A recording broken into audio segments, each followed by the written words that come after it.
이사야에 이어서 오늘도 대예언서라고 불리는 예레미야에 대해 말씀을 나눕니다. 저번 주에도 우리 박찬성 목사님께서 말씀을 전하실 때 쉽지 않았을 겁니다. 왜냐하면 이사야가 총 66장인데 이것을 짧은 시간 안에 다 하기에는 쉽지 않았을 것 같은데, 이번 예레미야는 이사야보다 장수는 작습니다. 이사야가 몇 장이라고요? 66장, 예레미야는 52장입니다. 그런데 총 절수로만 본다면 이사야서는 1292절, 예레미야서는 1364절로 조금 더 깁니다. 그래서 참 쉽지 않았습니다. 이는 그 이유가 있습니다. 예언자의 고백, 역사적인 사건을 묘사하기도 하고 심판과 회복의 예언이 길고 상세하게 기록되어 있기 때문에 길 수밖에 없습니다. 여기서 문제입니다. 그러면 예레미야보다 절수가 많은 성경이 두 권이 있는데, 그 두 권 맞히시는 분들에게 오랜만에 또 라온 카페 쿠폰을 제가 네? 시편 또 하나 정확합니다. 이게 저희 청년부도 얘기를 물어봤었는데 시편 먼저 나왔어요. 네. 그래서 목사님 하나 맞춰도 주면 안 돼요라고 해서 말도 안 된다 그래갖고 두 개 맞힌 청년이 있는데, 하나 더 예레미야 아닙니다. 예레미야보다 예레미야보다 시편과 네, 정답은 창세기입니다. 네, 시편은 2460일, 너무 기니까 그거는 성도님들 잘 아실 거고, 창세기는 1533절, 그리고 3등이 예레미야입니다. 오늘 예레미야 선지자에 관한 이야기를 함께 나누려고 합니다. 예레미야의 그런 별명이 있죠. 눈물의 선지자. 네. 울 수밖에 없는 선지자입니다. 이 성경을 읽어보면 울 수밖에 없을 거예요. 무엇보다 예레미야는 백성들에게 마지막은 회복이 있을 거라고 말하고 있지만, 회복이 있기 전에 그 앞선 내용에는 너희들의 죄에 대한 분명한 심판과 멸망에 대해서 이야기하고 있습니다. 그런데 생각해 보면 남유다의 모습을 보면 아쉬움이 굉장히 많이 남아요. 지금 예레미야가 너희들 심판과 멸망이 있을 거라 얘기를 했잖아요. 그런데 남유다의 모습만 보면 되게 아쉬움이 남는데, 왜냐? 남유다는 하나님을 떠난 삶의 최후가 무엇인지 봤습니다. 바로 북이스라엘을 통해 봤습니다. 하나님을 떠난 삶은 멸망이구나라는 것을 보았습니다. 그러면서 자신을 돌아보고 회개할 수 있는 충분한 기회가 있었을 것 같은데, 왜 예레미야에게 그런 이야기를 들었을까? 안타깝습니다. 또 예레미야가 선지자 직분으로 부르심을 받은 것은 요시야 왕의 통치 13년째였을 때였습니다. 그런데 18년째에 뭐가 있었냐? 요시야의 그런 개혁, 종교 개혁이 있었습니다. 그러면 뭐예요? 뭔가 남유다의 백성들의 믿음이 이전보다 점점 더 성장하고 있구나. 지금 선지자로 이렇게 부름을 받은 다음에 종교 개혁이 일어난 겁니다. 그러면 남유다의 백성들의 마음이 뭔가 더 깨어지고 주님 앞에서 굴복해지고 순종함으로 나아갈 것 같은데, 그렇지 않았다라는 거예요. 끝의 모습은 하나님을 향한 원망, 하나님을 향한 불순종의 모습이 있었다라는 게 안타까웠습니다. 예레미야 3장 6절부터 8절입니다. 요시야 왕 때에 여호와께서 또 내게 이르시되 너는 배역한 이스라엘을 행한 바를 보았느냐? 그가 모든 높은 산에 오르며 모든 푸른 나무 아래로 가서 거기서 행음하였도다. 그가 이 모든 일들을 행한 후에 내가 말하기를 그가 내게로 돌아오리라 하였으나 아직도 내게로 돌아오지 아니하였고, 그의 반역한 자매 유다는 그것을 보았느니라. 내가 배역한 이스라엘을 간음을 행하였으므로 내가 그를 내쫓고 그에게 이혼서까지 주었으되, 그의 반역한 자매 유다가 두려워하지 아니하고 자기도 가서 행음함을 내가 보았노라. 북이스라엘이 하나님의 말씀을 저버리고 살았고, 그래서 그 모습 때문에 그들을 주님께서는 멸망하셨습니다. 남유다는 두 눈으로 꼭 분명히 보았지만 끝까지 자신의 교만과 우상을 버리지 않았고, 결국 그런 유다를 향하여 하나님께서는 이렇게 부르십니다. 7절 8절에 나와 있는 것처럼 반역한 자매 유다야. 안타깝습니다. 분명히 기회가 있었는데, 분명한 기회가 있었는데 돌아오지 못한, 그리고 하나님께서 말씀하신 반역한 자매 유다야. 마음이 안타깝습니다. 사실 눈물의 선지자라고 했잖아요, 예레미야가. 그 눈물은요, 하나님의 눈물이었습니다. 하나님께서 이렇게까지 백성들을 안타깝게 여겼음을 볼 수 있는 책이 바로 예레미야입니다. 오늘 말씀을 통해 하나님의 그 사랑의 깊이를 한번 체험해 보기를 바라고, 하나님의 말씀이 결국 내 삶에서 사라졌을 때 우리는 어떤 삶을 살 수밖에 없는지를 이 시간 돌아보기를 바랍니다.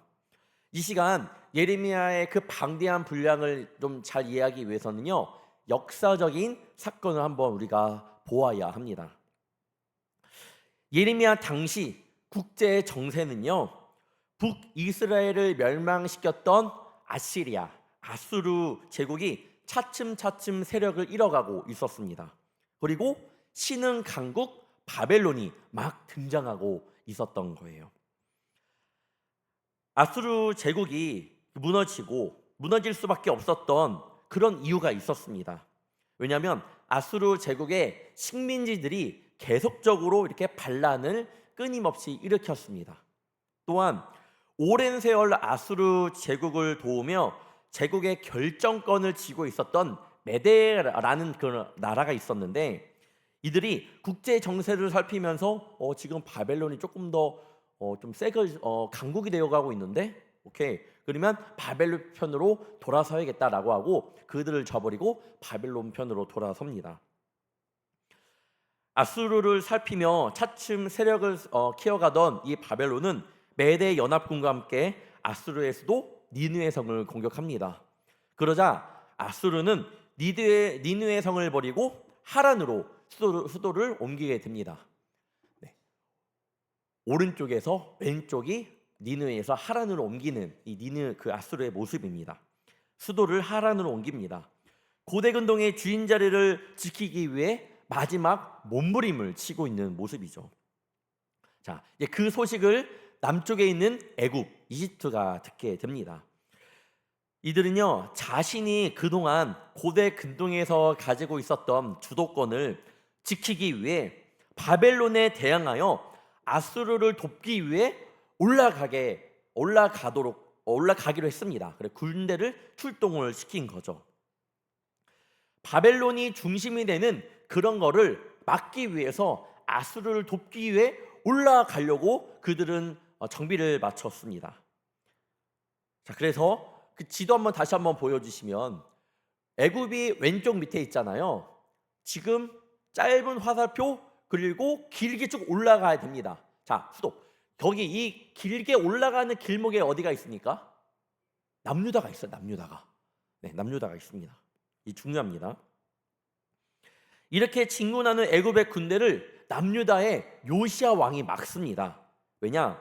남유다가 히스기야 왕 때부터 요시야 왕 때까지 계속해서 반아수르 정책을 펼치고 있었기 때문입니다.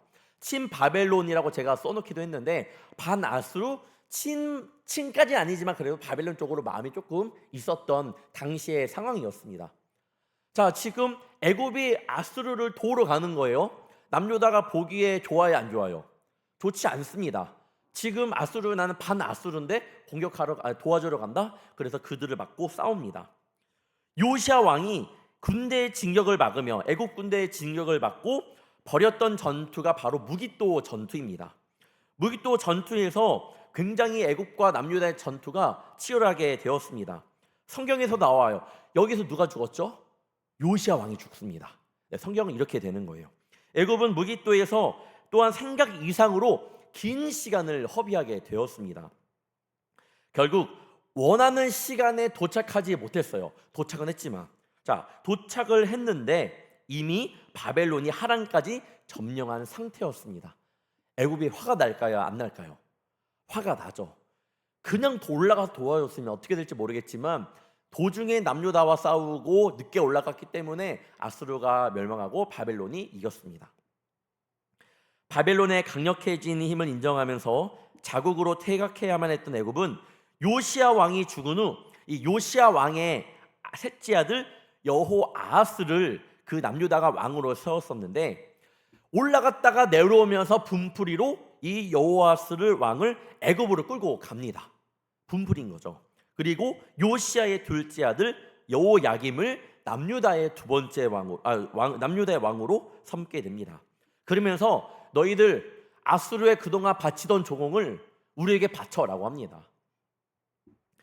남유다는 아수르 제국이 멸망하고 바벨론의 고대 근동의 새로운 강자로 등장했다라는 것을 알았음에도 불구하고 일단은 애굽에게 그런 것을 조공을 바칠 수밖에 없었습니다. 그러나 예상대로 얼마 지나지 않아 남유다는 애굽에 바치던 이 조공을 바벨론에게 바치게 되는 사건이 일어납니다. 그 이유는 갈그미스 전투 때문입니다. 이 전투에서 바벨론이 아수르 남아있는 군대와 애굽 군대를 모두 격퇴했기 때문입니다. 이 패배로 인해 애굽은 더 이상 다른 나라들과 어떤 무역도 하지 못하며 더 이상 자국 밖으로 나가지 못하게 되었습니다. 이 말씀은 열왕기하 24장 7절에 나와 있습니다. 다 같이 읽어보겠습니다. 시작.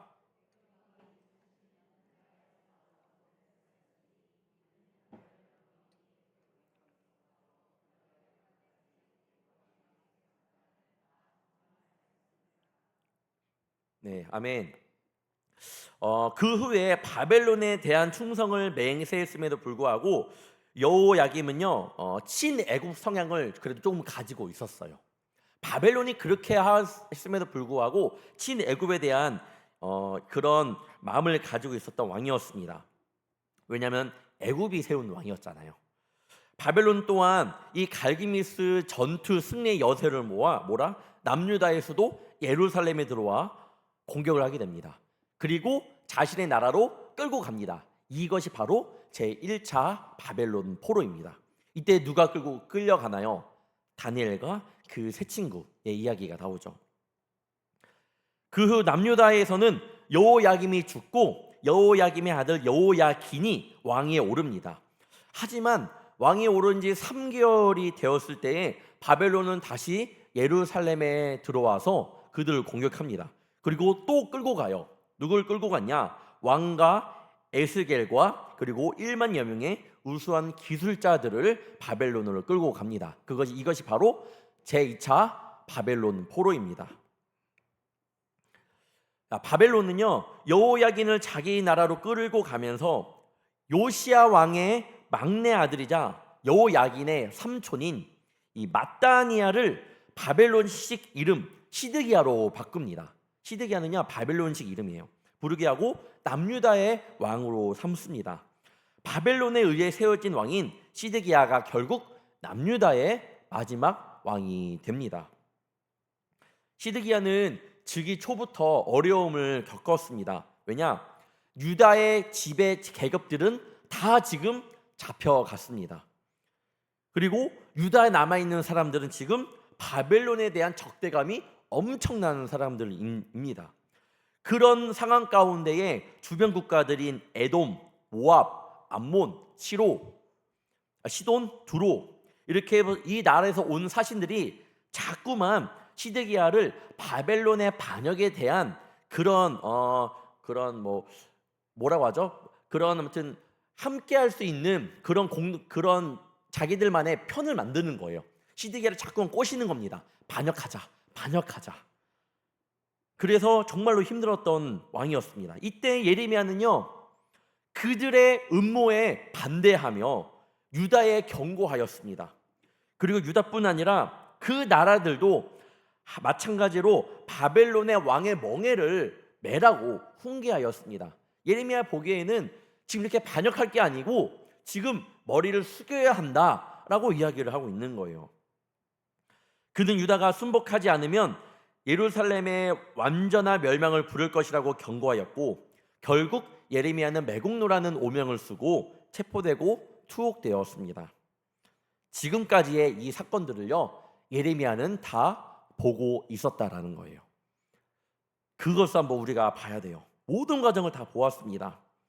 그리고 시드기야 왕을 상대로 하나님의 확고한 뜻을 더욱 강하게 전하며 계속적으로 바벨론에게 항복할 것을 권했습니다.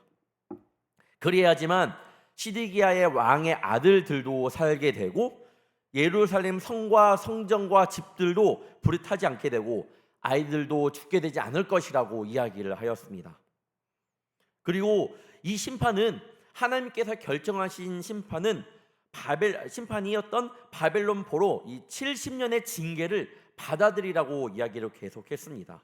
그래서 너희들이 바벨론의 포로로 가서 다시 그곳 가운데에서 제사장 나라 거룩한 백성으로 재교육을 받고 돌아오라고 이야기를 하고 있습니다. 그렇다면 그 예루살렘 땅은 그 사이에 안식을 누리게 될 것이고 그 70년이 차면 바벨론이 무너질 것이라고 이야기를 합니다. 사실 중요한 사실은 바벨론 포로 70년은요 재앙이 아닌 평안이고 오히려 그들이 극상품 무화과 열매가 되는 놀라운 시기가 될 것이라고 남유다 백성들에게 계속적으로 이야기를 했습니다.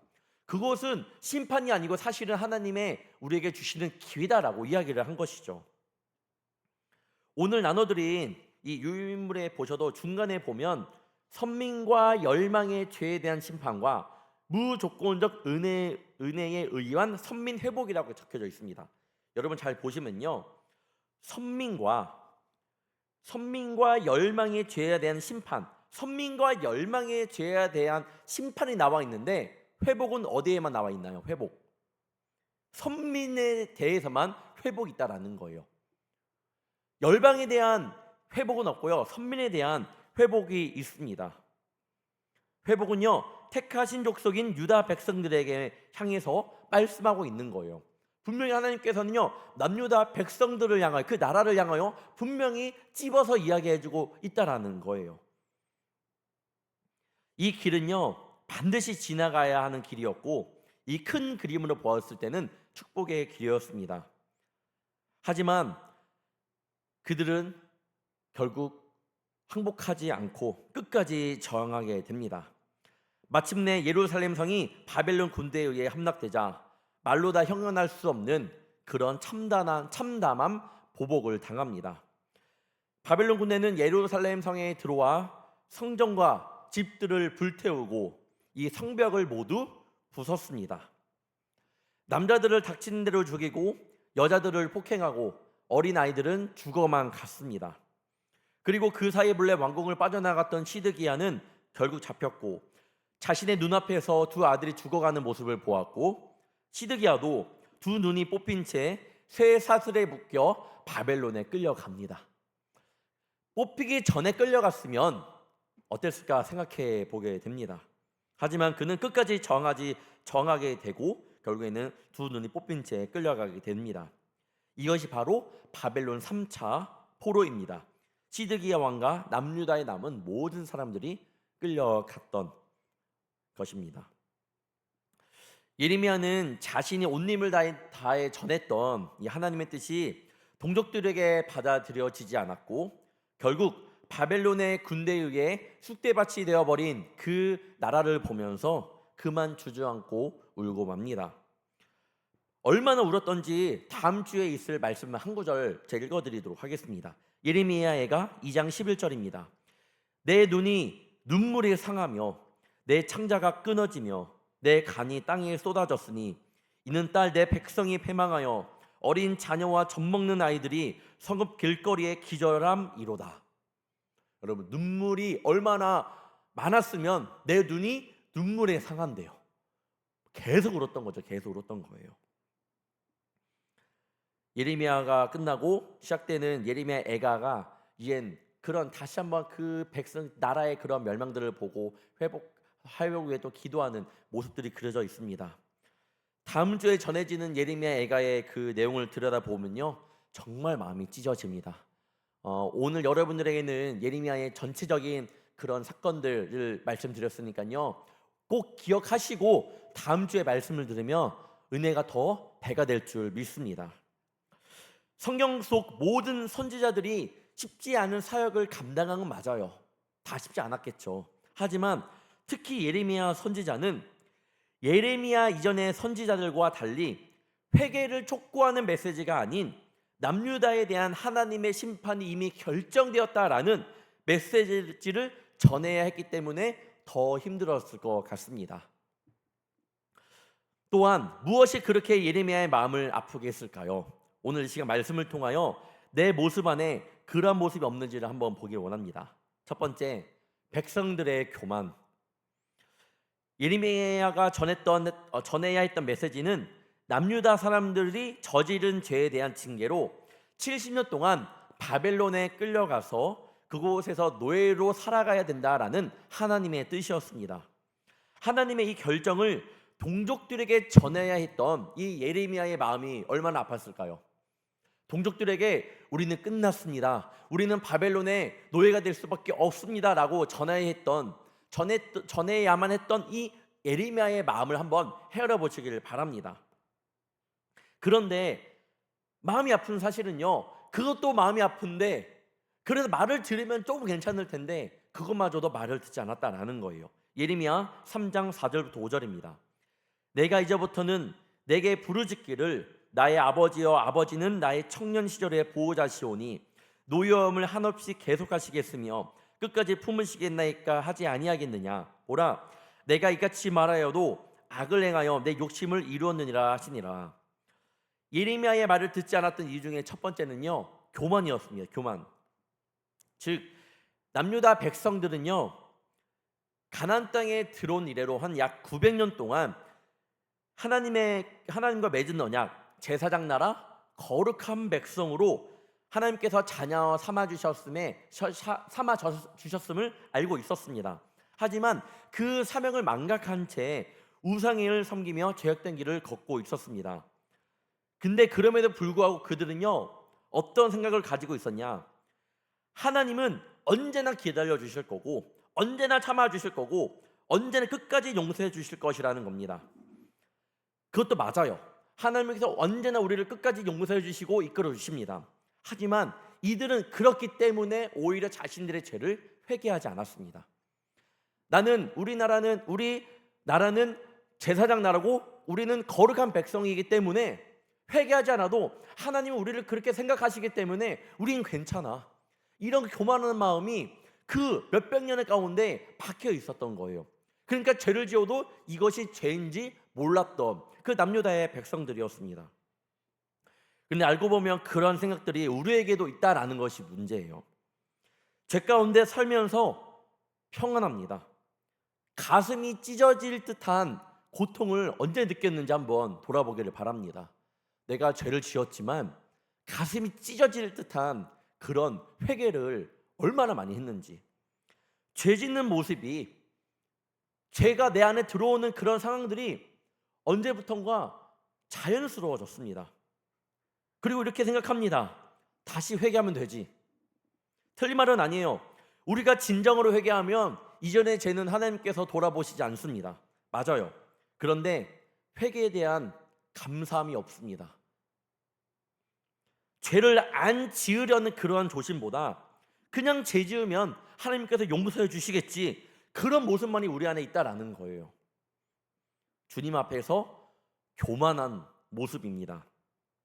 우리는요, 어떻게든 죄에서 멀어지려는 모습을 가져야 합니다. 어떻게든 죄를 짓지 않으려는 그런 몸부림이 우리 안에 있어야 됩니다.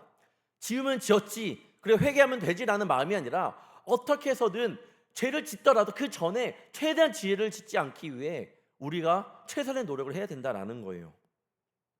나의 모습은 어떤가요? 말씀으로 다시 돌아와 이러한 모습 속에서 백성들을 향하여 주께 돌아오라 선포해도 늘 제자리인 이 백성들의 모습을 예레미야는 보았습니다. 마음이 아팠습니다. 그리고 돌아오라가 말했을 때에 나는 제사장 나라야, 거룩한 백성이야, 그래서 우리 하나님은 우리를 심판하실 리 없어 하면서 아무런 변화가 없는 그런 남유다 백성이나 지금 나는 예수님의 피값으로 주고 산 거룩한 자녀이기 때문에 나는 늘 예배 자리에 서 있는 자녀이라고 선포하면서 삶 속에서 죄 짓는 것이 아주 쉽고 회개에 대한 감사함이 없는 우리의 모습이나 사실 별반 다를 게 없습니다. 내 모습과 한번 비교해 봐야 합니다. 당연히 남유다 백성들은요, 끝까지 예레미야 선지자의 말씀을 듣지 않고 오히려 예레미야 26장에 보면요, 예레미야를 죽이고자 이야기를 합니다. 죽여야겠다라고 서로 이야기를 합니다. 사랑하는 성도 여러분, 신앙의 교만함은요, 결국 내 안에 있는 감사함을 잃게 만듭니다. 예배함의 감사함, 기도할 수 있음의 감사함, 회개할 수 있음의 감사함, 내 안에 교만한 모습을 주 앞에 내려놓을 수 있어야 합니다. 그리고 말씀을 통해 변화가 일어나야 합니다. 우리 불꽃교회 성도님들 믿음이 회복되고 삶 속에서 분명한 변화가 있기를 주님의 이름으로 축원합니다. 예레미야의 마음을 아프게 했던 것 두 번째, 속임수, 거짓말입니다. 예레미야를 힘들게 하는 백성들도 있었잖아요. 그 가운데에 하냐냐라는 사람이 있었습니다. 이는요, 불난집에 부채질하는 사람이었습니다. 예레미야처럼 멸망을 이야기하는 사람이 아니었고, 남유다 사람들은 듣고 싶은 말만 듣고 싶어 했는데, 하냐냐는 그걸 알고 달콤한 말만 그들에게 이야기를 했습니다. 바로 이런 이야기였어요. 예레미야 28장 2절에서 3절입니다. 만군의 여호와 이스라엘의 하나님이 이같이 일러 말씀하시기를, 내가 바벨론의 왕의 멍에를 꺾었느니라. 내가 바벨론의 왕 느부갓네살이 이곳에서 빼앗아 바벨론으로 옮겨간 여호와의 성전 모든 기구를 2년 안에 다시 이곳으로 되돌려 오리라. 예레미야는 70년이 지난 뒤에 돌아온다고 했잖아요. 이 하냐냐는 뭐예요? 2년이에요. 무엇이 더 달콤한 말입니까? 당연히 하냐냐고. 남유다 백성들은 그런 교만한 마음 가운데 있기 때문에 그의 말이 더 달콤하게 들렸고 고개를 끄덕였습니다. 하나님의 이야기를 들어보면 정말 하나님의 음성을 잘 듣는 것처럼 이야기를 해요. 하나님의 말씀을 잘 선포하는 메신저처럼 보입니다. 바벨론 앞에서도 주눅들지 않고 싸울 수 있는 배포를 가진 사람처럼 보입니다. 백성들에게 희망을 주는 사람처럼 보여요. 하지만 그에게는요, 한 가지가 없었습니다. 여러분이 한번 15절을 다시 한번 읽어보겠습니다. 시작.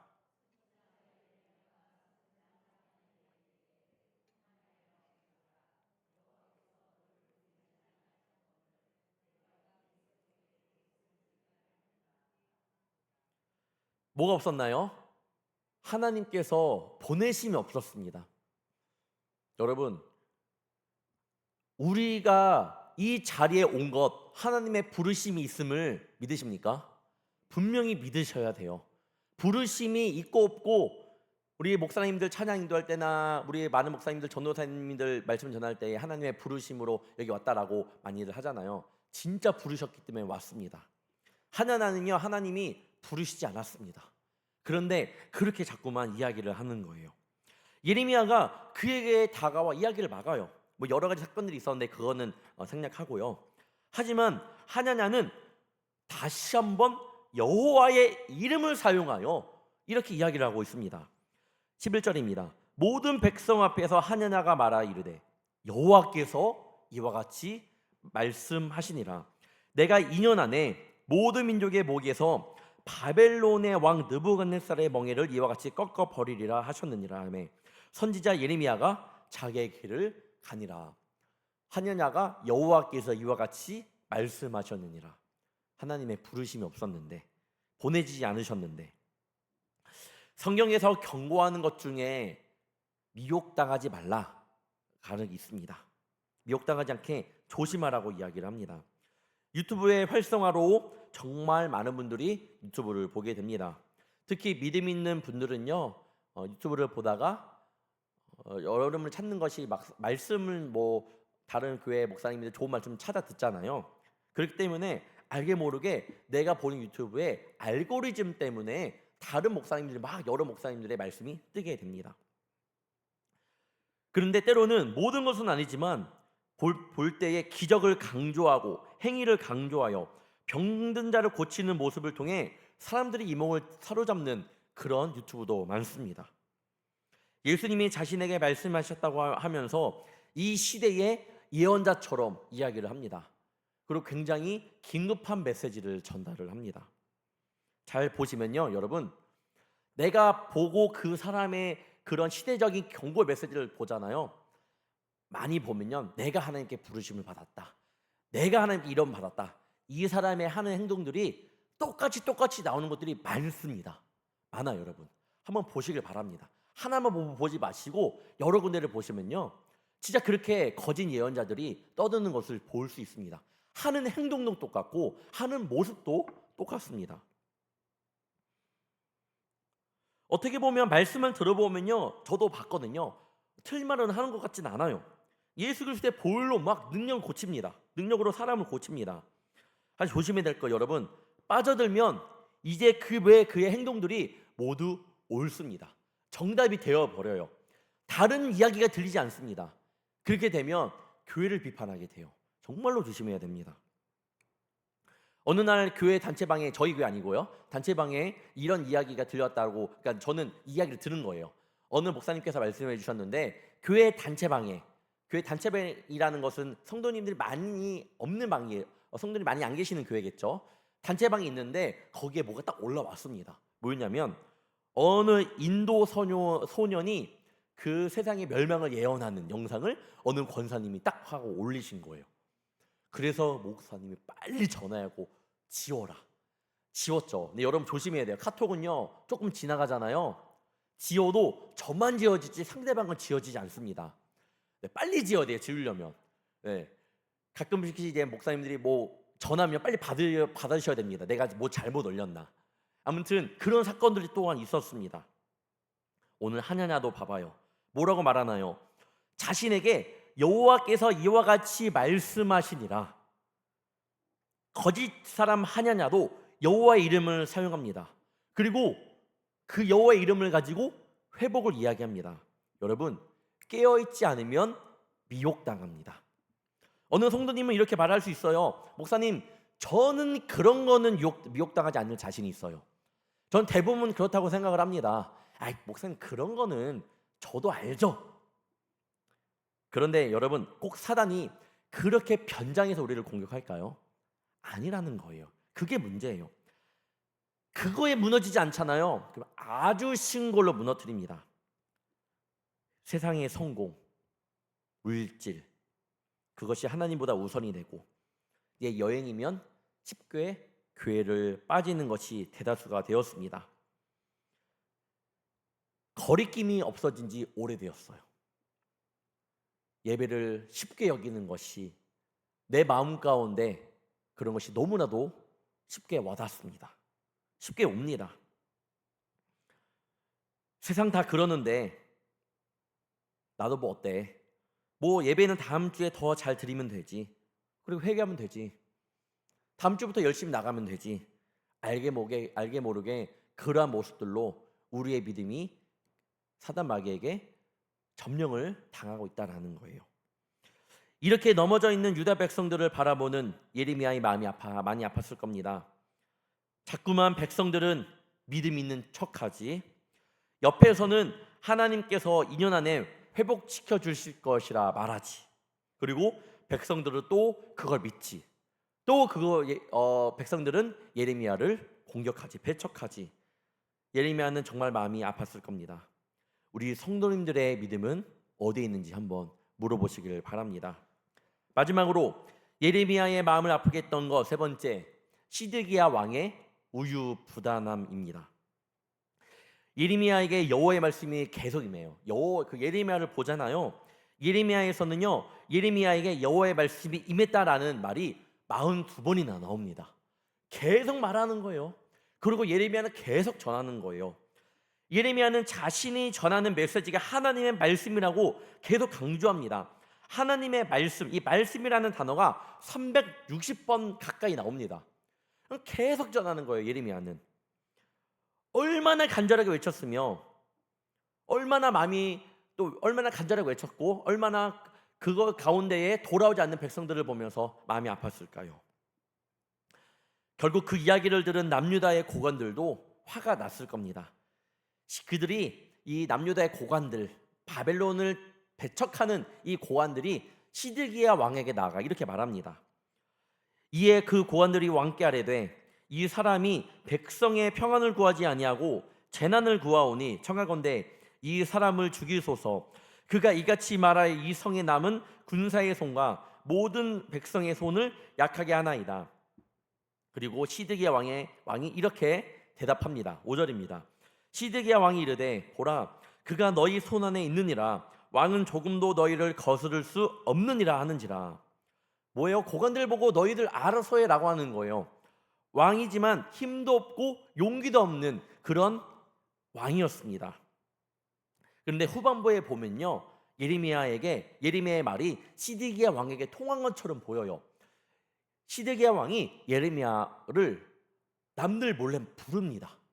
그리고 이야기를 하는 거예요. 너 다시 한번 너에게 한 가지 물을 것이 있는데 한번 하나도 숨기지 말고 이야기를 해. 하나님께서 뭐라고 말씀하시는 거야? 그러니까 예레미야가 좀 무서웠나 봐요. 내가 솔직히 말하면 죽이지 않을 거지? 이야기를 합니다. 죽이지 않을게. 너 생명 보장할게. 그러니까 예레미야에게 이야기합니다. 바벨론에게 항복하십시오. 그렇지 않으면 오히려 남유다가 불바다가 될 것입니다. 라고 이야기를 했습니다. 그런데 시드기야는요, 그 이야기를 들었잖아요. 몰래 불러서 들었다라면 마음이 있는데 자꾸만 결정을 하지 못하는 거예요. 왕이면 왕답게 그냥 딱 결정을 내리면 되는데 자꾸만 우유부단함이 있었습니다. 이유가 무엇이었을까요? 바벨론에 항복해야만 살 수 있다라는 그런 예레미야의 말을 들은 사람들은요, 이미 바벨론에게 항복을 하고 포로로 잡혀가 있습니다. 아까 처음에 말씀드렸던 것처럼 유다에 남은 사람들은 뭐예요? 친애굽 성향의 강경파들만 남아있는 거예요. 반 바벨론 파들이 남아있는 겁니다. 자, 그러면 그쪽으로 가면 되잖아요. 그러면 아예 처음부터 뭐 예레미야 부를 필요도 없이 마음 가운데 또 뭐가 있었냐? 바벨론에 포로된 유다 백성들은 자기를 얼마나 조롱할까 생각하니 또 머뭇거리는 거예요. 포로로 잡혀간 이들 생각하면 나를 조롱하겠지? 여기는 항복하지 마십시오. 여기 눈치 보이고. 그러니까 자꾸만 그 안에서 이쪽도 신경 쓰이고 저쪽도 신경 쓰이고 계속 신경 쓰였던 그런 시드기야였습니다. 시드기야가 이쪽이냐 저쪽이냐를 두고 저질하며 머뭇거리는 동안 유다 왕들 중에서 가장 비극의 주인공이 되어버렸습니다.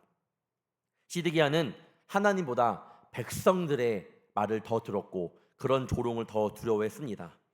시드기야는 유다를 심판하신다는 하나님의 말씀보다 그를 바라보는 사람들의 시선을 더 두려워했습니다. 그리고 그렇게 마지막 시간이 흘러갔습니다. 사랑하는 성도 여러분, 예레미야의 마음이 얼마나 아팠을까요? 예레미야의 마음이 얼마나 아팠을까요? 이야기를 해도 듣지도 않고 오히려 자신을 공격했던 그런 백성들. 왕이라고 한 시드기야는 나라를 보지도 못하고 오직 자신이 왕으로서 욕먹진 않을까만 생각하고 있고, 그런 모습들이 합해져 남유다는 멸망하게 되었습니다. 하지만 말씀을 마무리하면서 저는 이것을 말씀드리고 싶습니다. 남유다의 그 모습을 보면 여러분 화가 나잖아요. 왜 끝까지 하나님의 말씀을 듣지 않아서 잘 멸망했다, 그런 마음이 들 때도 있어요. 성경을 보다 보면 하나님 말씀을 안 들었어. 그런데 하나님은요, 그런 자녀라도 버리지 않으셨다라는 거예요. 참 저는 그거에 하나님의 마음을 느꼈습니다. 다시 세워주시고 힘을 주시고 선지자를 보내주시고 그리고 하나님의 분명한 그 약속의 때에 회복해 하셨습니다. 아쉽게도 예레미야는 그 회복을 보지 못하고 죽었습니다. 하지만 그는 믿음으로 바라보았기 때문에 그의 아픈 마음은 조금이라도 치유받지 않았을까 싶습니다.